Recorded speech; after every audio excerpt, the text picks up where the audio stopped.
আসসালামু আলাইকুম রহমতুল্লাহ। আমি সবাইকে আইব এডুকেশন কেয়ারের পক্ষ থেকে স্বাগতম জানাচ্ছি। আজকে আমি যে বিষয়টা নিয়ে আলোচনা করব সেটা হচ্ছে তোমাদের একাদশ দ্বাদশ শ্রেণী এবং আলিমের ডিজিটাল ডিভাইসের টপিক্সে ছিলাম। আমরা গত ক্লাসে আলোচনা করছিলাম যে নর গেট দিয়া অর গেট বাস্তবায়ন, ঠিক আছে।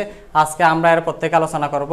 এর প্রত্যেকে আলোচনা হচ্ছে আজকে আমাদের নর গেট দিয়া অ্যান্ড গেট বাস্তবায়ন। যারা পরীক্ষার্থী আছো তোমাদের জন্য খুবই গুরুত্বপূর্ণ এই টপিকসগুলো। তোমরা অবশ্যই ভালোভাবে এই ভিডিও ক্লাসগুলো দেখবে, ইনশাল্লাহ তোমাদের বাস্তবায়নগুলো ক্লিয়ার হয়ে যাবে। যেহেতু পরীক্ষা অবশ্যই বাস্তবায়ন থেকে সৃজনশীল আসবে, ঠিক আছে।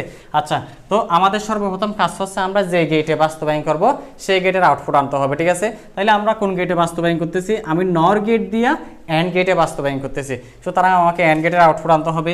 অ্যান্ড গেটের আউটপুট কী ছিল? Y equal to A B অথবা এ ইন্টু বি, ঠিক আছে। আচ্ছা, তো এ বি কেন হলো? কারণ আমার অ্যান্ড মানে কিসের কাজ ছিল? আমার অ্যান্ড মানে ছিল যে গুণের কাজ। সেজন্য এ আর বি যদি আমি গুণ করি তাহলে আমার ফলাফলটা কি হয়েছে এখানে? এ ইন্টু বি অথবা এ বি, ঠিক আছে। আচ্ছা, এ বি হওয়ার পরে এরপর আমার দ্বিতীয় কাজ ছিল। দ্বিতীয় কাজ কি ছিল? আমি এর আগে তোমাদের বাস্তবায়নে কিন্তু এগুলো করাইছি। আমরা ওই বাস্তবায়নে যা কাজ করছি আমরা প্রত্যেকটা বাস্তবায়নে কিন্তু ওই কাজগুলো করতে থাকবো, ঠিক আছে। তাহলে এ বি দেখো কার সাথে মিলে আছে কিনা দেখতে হবে। আমি যে গেট দিয়ে বাস্তবায়ন করতেছি তার সাথে আমার যে গেটে বাস্তবায়ন করতেছি তার আউটপুটটা মিলে আছে কিনা দেখতে হবে। তাহলে আমি অ্যান্ড গেটে বাস্তবায়ন করতেছি, সুতরাং অ্যান্ড গেটের আউটপুট কি? এ বিটা আমার নর সাথে মিলে আসছে না দেখতে হবে। তাহলে আমার নর মানে কি ছিল? নর মানে ছিল যে যুগের বিপরীত, ঠিক আছে। নর মানে কি ছিল? যুগের বিপরীত, মানে প্লাস থাকবে এবং প্লাসের সাথে নট থাকবে, মানে যুগের বিপরীত হতে হবে যে অ্যান্ডের আউটপুট আছে ওইটা। কিন্তু এখানে দেখতেছি কোনো যুগও নেই, এখানে আছে শুধুমাত্র গুণ এবং কোনো বিপরীতই নেই। তাহলে সেক্ষেত্রে আমাকে কী করতে হবে? যদি কোনো কিছু না থাকে আমাকে যদি কাজ করতে হয় তাহলে সেক্ষেত্রে আমাকে সরাসরি যে বুলিয়ান উপপাদ্যের সূত্র ডাবল বার ইকুয়াল টু ছিল ওই সূত্রটা প্রয়োগ করতে হবে। মানে হচ্ছে ওই সূত্র অনুযায়ী আমাকে কি আনতে হবে? দুইটা বার আনতে হবে। দুইটা বার আনলে যে কথা, বার না আনলেও সে কথা। কারণ আমরা সেটা আগে যে দুই চলকের জন্য ডি মর্গানের উপপাদ্য প্রমাণ করছিলাম, সেখানে আমরা দেখছি ডাবল বার ইকুয়াল টু যে কথা, ডাবল বার বি মানে ইকুয়াল টু সে কথা। সেজন্য আমরা সেটা প্রয়োগ করে এখানে বির উপর সরাসরি কী দিচ্ছি? দুইটা বাদ দিচ্ছি। তো দুইটা বাদ দিলাম।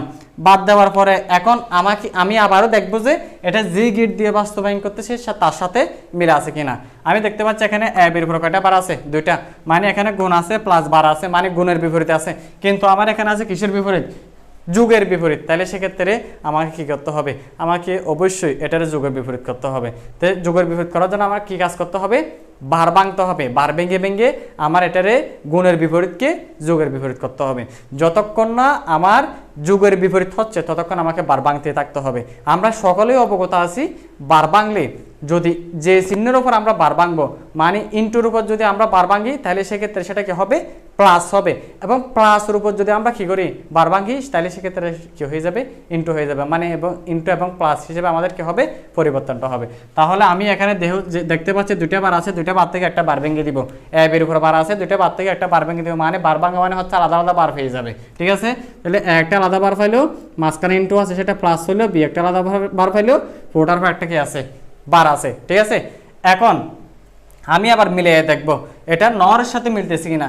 আমি দেখতে পাচ্ছি এখানে এটা নরের সাথে মিলে গেছে। এখানে এবার আর বিবার প্লাস আকার আছে এবং ফোটার উপর কি আছে?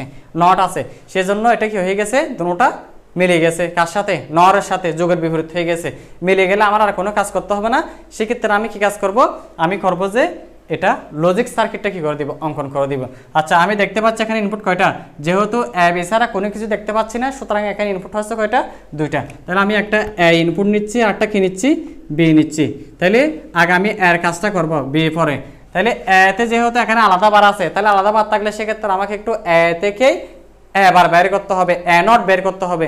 সেজন্য আমাকে এ থেকে শর্ট সার্কিটের মাধ্যমে নিয়ে যেতে হবে। তাহলে আমি কোন গেট দিয়ে বাস্তবায়ন করতেছি? নর গেট দিয়ে বাস্তবায়ন করতেছি। তার মানে আমি যে গেটের মধ্যে যে লজিক সার্কিট অঙ্কন করতেছি সেই গেটের মধ্যে কোনো ধরনের নর গেট ছাড়া অন্য কোনো গেট থাকতে পারবে না, ঠিক আছে। তাহলে এখানে আমি এ থেকে কোন গেট দিয়ে দিব? নর গেট। নর গেট দেওয়ার পরে নটের জন্য এখানে কি হয়ে যাবে? এবার। তাহলে বি থেকে এখানে আমি শর্ট সার্কিটে নিয়ে যাচ্ছি একটু শর্ট করে। তাহলে নট দিয়ে দিলাম, এটাও কি হয়ে গেল, বিবার হয়ে গেল। তাহলে আমি এখানে এবারে পেয়ে গেলাম, বিবারে পেয়ে গেলাম। এরপর দেখতেছি এবার আর বিবার আবার যোগ খাওয়ার পর ফোটার উপর কি আছে, বার আছে। তাহলে আবার যোগের বিপরীত মানে আবার কি গেট, আবার নর গেট, আবার নর গেট, নর গেট দিয়ে দিলাম। সুতরাং আমি ফলাফল পাইলাম এখানে এবার অর জন্য প্লাস হলে দিতে কি গেল বিবার, নটের জন্য ফোটার উপরে হোল বার। তাহলে আমার ফলাফলটা মিলে গেছে। ঠিক আছে, আমি লাস্টে এটারে আবার দেখা দিতে পারি ওয়াই ইকুয়াল টু এবার plus A not plus B not whole bar equal to bar বাংলে দুইটা বার পাবে, প্লাসটা কি হবে ইন্টু হবে, বি কয়টা বার পাবে দুইটা, এ ডাবল বার মানে এ, বি ডাবল বার মানে বি। এটা হচ্ছে বুলিয়ান উপপাদ্যের সূত্র প্রয়োগ করে দিয়েছি। ঠিক আছে, আচ্ছা দেখো এখন এ বি এর সাথে মিলে গেছে কিনা দেখো। আমার বিষয়টা ক্লিয়ার হয়ে গেছে না? আশা করি তোমরা সকলে বুঝতে পারছো। তবু আমি আরেকবার বুঝিয়ে দিচ্ছি, সবাই মনোযোগ দিবা। আচ্ছা, তো আমি সর্বপ্রথম কোন গেট দিয়ে বাস্তবায়ন করতেছি, নর গেট দিয়া এন্ড গেটে বাস্তবায়ন করতেছি। আমার বাস্তবায়ন নিয়মের ক্ষেত্রে সর্বপ্রথম যে কাজটা করতে হয় সেটা হচ্ছে আমি যে গেটে বাস্তবায়ন করবো সেই গেটের কি আনতে হবে, আউটপুট আনতে হবে। সেজন্য আমি এন্ডের আউটপুট আনলাম। যেহেতু এটা নরের সাথে মিল নেই সেহেতু আমি এটার উপর সরাসরি কি দিলাম, ডাবল বার দিলাম। তারপরে যেহেতু মিলতেছে না আমি কি কাজ করলাম, মিলার জন্য এখান থেকে বার বাংলাম। বার ভাঙার পর দেখতেছি আমার এটা যোগের বিপরীত হয়ে গেছে। ঠিক আছে, তাহলে তোমরা অবশ্যই খাতা কলম নিয়ে বলে লিখে ফেলবা। লিখে ফেলে তোমাদের আর কোনো জায়গায় কোচিং প্রাইভেট এসব পড়ার দরকার নেই। ঠিক আছে, ইনশাল্লাহ এখান থেকে তোমাদের ক্লাসগুলো ক্লিয়ার হয়ে যাবে। আমি তোমাদের জন্য একেবারে প্রত্যেকটা ক্লাস এখানে দিয়ে দিব। ঠিক আছে, প্রতিদিন একটা একটা করে তোমরা ক্লাস পাবে। সেক্ষেত্রে সবাই পেজ এবং চ্যানেলের মধ্যে সবাই চোখ রাখবা এবং ফলো দিয়ে তার সাথে থাকবা। ঠিক আছে, আচ্ছা তাহলে এবার থেকে আমি শর্ট সার্কিটের মাধ্যমে এবার বের করলাম, বিবার থেকেও শর্ট সার্কিটের মাধ্যমে বিবার বের করলাম। যেহেতু দুটার মধ্যে আবার কি হয়েছে, নর হিসেবে নর গেট দিয়ে দিলাম। আমি লাস্ট এটা প্রমাণ করে এবার not plus B not whole not equal to আমি বি সেটা কী করে দিলাম, এখানে প্রমাণ করে দিলাম। আশা করি সকালে বুঝতে পারছো। ঠিক আছে, এই বাস্তবায়নগুলো একদম সহজ। ঠিক আছে, কারণ কেন এখানে তুমি এই যে একই নিয়মের মাধ্যমে প্রত্যেকটা বাস্তবায়ন কী করবা, সম্পন্ন করবা, একেবারে প্রত্যেকটা বাস্তবায়ন। তাহলে একই নিয়মের মাধ্যমে যেহেতু আমরা সম্পন্ন করবো সেহেতু তাইলে আমাদের জন্য এই বাস্তবায়নটা সহজ হচ্ছে না। আর এগুলো করতে হলে তুমি পরীক্ষা একদম ইজিলি পাবা, নাম্বারগুলো পেয়ে যাবা। অবশ্যই তোমাদের পরীক্ষার মধ্যে বাস্তবায়ন থেকে সৃজনশীল আসবে। যেহেতু তোমাদের যারা এইচএসসি 24 আছো, তোমাদের জুনের 30 তারিখ তোমাদের পরীক্ষা শুরু। ঠিক আছে, ওই পরীক্ষায় ইনশাল্লাহ অনেক কাজ দিবে এগুলো, তোমরা যদি ভালোভাবে ক্লাসগুলো দেখো। ঠিক আছে, ইনশাল্লাহ আগামী ক্লাস নিয়ে এর পরবর্তী যে টপিকগুলো আছে সেগুলো নিয়ে আমি আবারও হাজির হচ্ছি। আসসালামু আলাইকুম ওয়া রাহমাতুল্লাহি ওয়া বারাকাতুহু।